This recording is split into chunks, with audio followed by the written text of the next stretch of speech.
Here I have Samsung Galaxy S10, and today I'm going to show you how to remove SIM card from this device.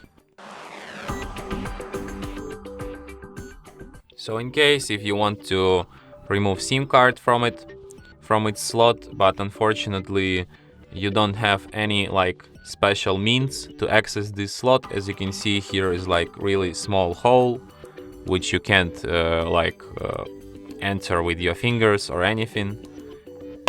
Usually you will need some special tool like this one for this kind of operations. But if you don't possess this kind of tool, this might work. So you do it like this,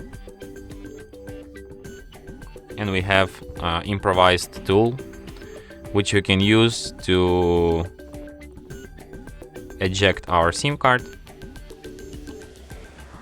So you will need to use some force and don't break it too. So it's pretty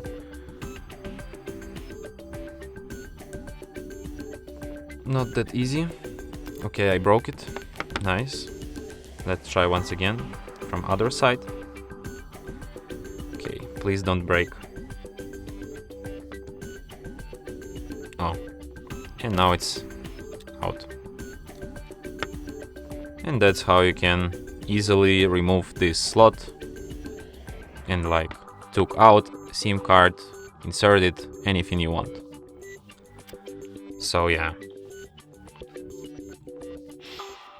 And that's it. Thanks for watching. If you find this tutorial useful, don't forget to hit that like button and subscribe to our channel.